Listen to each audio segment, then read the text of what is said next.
This wasn't George Clooney. What do you mean? It just wasn't. Come on. Who do you think it was? Matt Damon? It was not Matt Damon. Who do you think it was? It wasn't Julia Roberts either. Who do you think it was? You can say the name. You won't melt. It's not Voldemort. Are you saying you think Barack Obama put him up to this? I think that Barack Obama has a lot of influence, and I think that there's a lot there. There's a lot there. There's a lot there. There is a lot there, Willie. I'll tell you, there are two people in this picture, and one has had a presidency that was absolutely, undeniably historic. Yeah.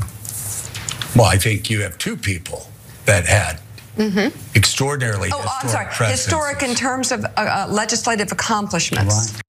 Well, that was an incredible moment. Not only is Mika Brzezinski alleging that Obama is basically pulling strings to destroy Biden behind the scenes, she's also alleging that Obama, compared to Biden, failed miserably when it comes to legislative victories.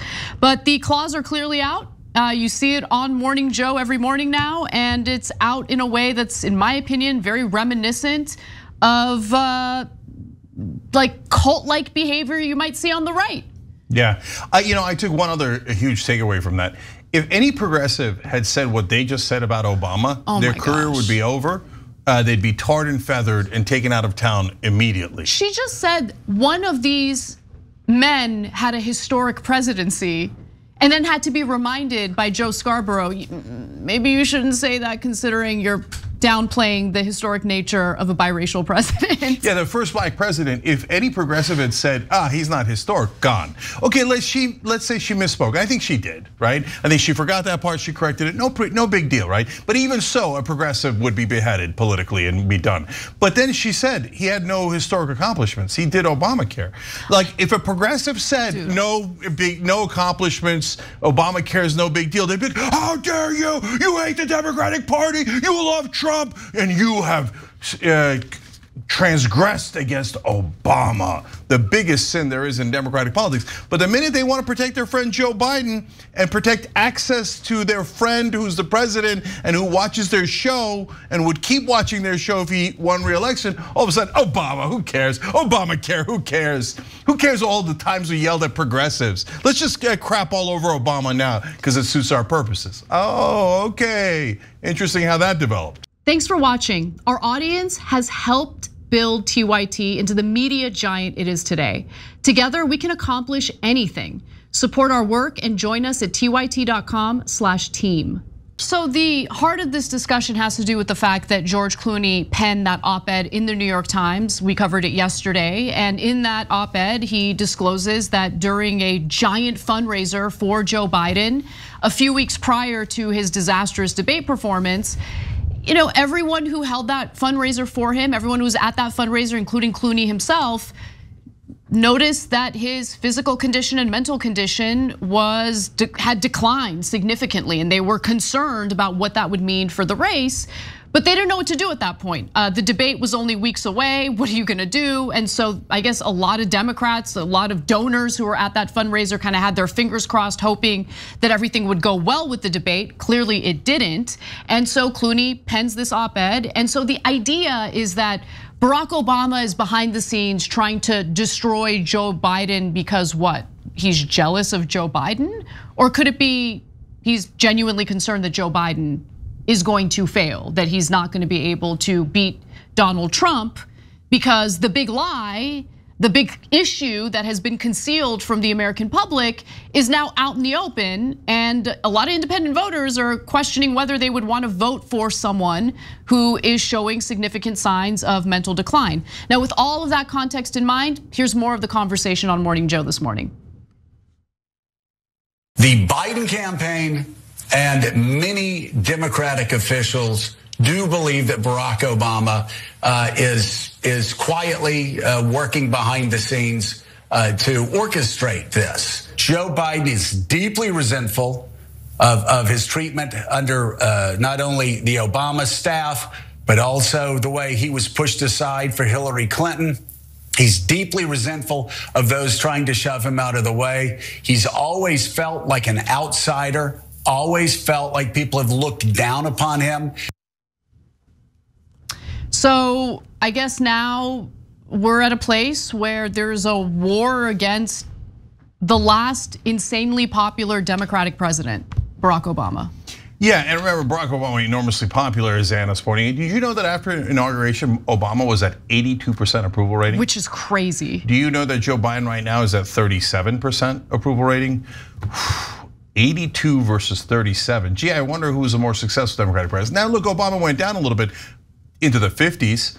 Okay, sometimes very rarely he dipped in the 40s and went right back into the 50s. Obviously won re-election, etc. But wait a minute, are we talking about Biden being the outsider, Mr.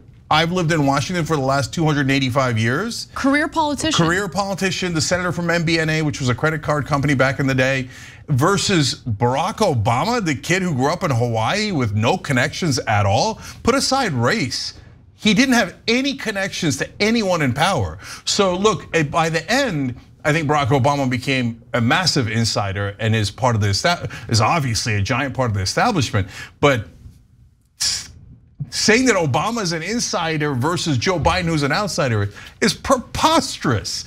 And so, guys, this is the interesting part. Biden, and we told you this before, he caught feelings in 2016 when Obama talked him out of running, right? And he thought he could have won then. So now he thinks like Obama's on a warpath against him. I don't think so. I got a lot of issues with Obama. I've aired those out and been canceled for it, etc. But apparently you can do that now.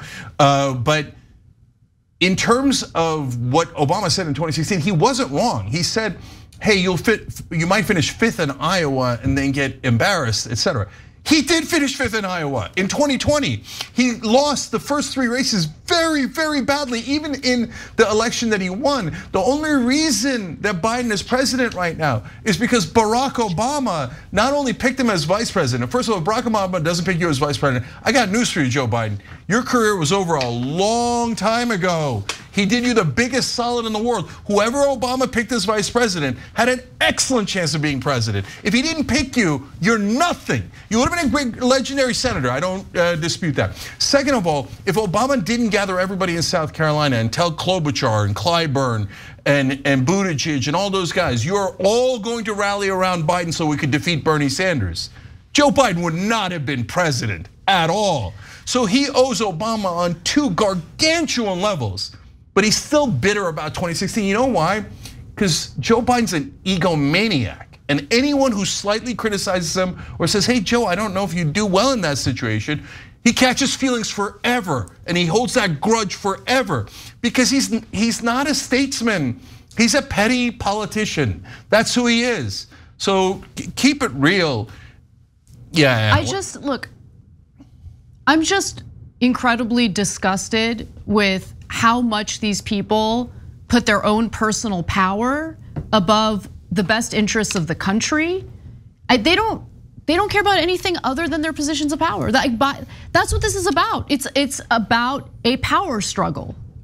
And it's just so incredibly disgusting to me. And at the end of the day, I think the Democratic voters are justified in their concern that Joe Biden, someone who has these ailments that were concealed from Democratic voters and it just kind of blew up during that debate, they're concerned that this guy's not gonna be able to beat Donald Trump. And by the way, this is the electorate that they have been fear-mongering to about the threat of Donald Trump for years now, for years. So they're upset at the monster that they created. Yeah, and so, by the way, this proves a second thing I was saying that was right. And again, somebody said, oh, that sounds conspiratorial. I said, look, for how long now? At least 6 months, Axelrod and Carville have been out there going, no, we need someone else, we need someone else. And I kept saying, who do you think Axelrod and Carville speak for? They speak for the Obamas and for the Clintons. They're their top advisor. How much clearer did they need to be? And people are like, oh, conspiracy theory. I literally, in a debate, somebody said that was a conspiracy theory that Axelrod would speak for Obama. Now, all of a sudden, you got Clooney checking in with Obama and then speaking out against Biden, etc. So it's not like Obama isn't telling his advisors, you got to help the country and the Democratic Party make a change. It appears he is and has been for a long time. I was totally right about that. Axelrod doesn't go out without asking Obama. That's not a thing that happens. You think Obama wasn't involved in pulling some strings when it came to the Democratic primaries in previous years? Yeah, I mean, come on. He like I just said earlier, he hand selected Joe Biden to make sure that Bernie Sanders wouldn't win. So now you're all of a sudden catching feelings that Obama's, that time he wasn't a little involved, he was massively involved. And in this case, he's trying to be as polite as possible while trying to wake you up to the reality. So not only that the Democrats don't lose and we don't lose democracy, but that you yourself don't get humiliated, Joe. But you won't listen to him because you're a stubborn jackass who thinks, oh, I'm going to be as good as Obama. I'm going to have 2 terms like he did. I'm going to be historic. Well, that's not how it's working out. And now you're saying for your own vanity, you'll risk the whole country. And that is despicable. So what I'm curious about is, sure, I do think that Obama behind the scenes has some sway. And it is true, and it has been reported that George Clooney, checked in with Obama before penning that op-ed in the New York Times. I'm guessing because Clooney, after seeing Joe Biden, was concerned about his ability to beat Donald Trump in the general election. But what about all of the Democratic lawmakers who are now lining up, both in the House and in the Senate, slowly but surely, asking Biden to step down? Did Obama pull every single one of them aside and put thoughts in their heads or coerce them into making these statements? So far, 11 House members and Senator Peter Welch have publicly urged Biden to drop out of the race. Many more lawmakers have voiced their concern, but they haven't gone as far as asking Biden to drop out. Michael Bennet is a good example. He's a senator who we covered on the show yesterday. And while Michael Bennet certainly had some pretty harsh things to say about Biden's unlikely chances of beating Donald Trump, he didn't go so far as to ask him to step down. And a new Axios report finds that Biden will face a new deluge of calls by Democratic lawmakers to drop out. It's just that they have decided to listen to Nancy Pelosi, heed her warnings, and wait until the NATO summit is over. I just want to correct one thing. Representative Marie Gluesenkamp Perez, Democrat of Washington, this is relatively breaking news. It happened just before we got on air. Has said that Biden should step down from the presidency. This is a congresswoman? Congresswoman. Yeah, okay, so that means we now have a dozen members of the House who want him to drop out, and at least one senator who is on the record saying that he wants Biden to drop out as well. And again, there are likely going to be more Democratic lawmakers coming out with these statements, urging Biden to step down. They're just waiting until the NATO summit is over. And Biden's gonna hold a press conference today.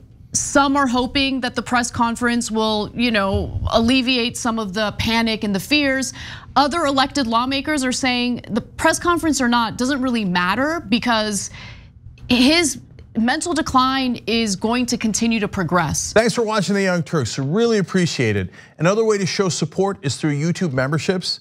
You'll get to interact with us more. There's live chat emojis, badges. You've got emojis of me, Anna, John, JR. So those are super fun. But you also get playback of our exclusive member-only shows and specials right after they air. So all of that, all you gotta do is click that join button right underneath the video. Thank you.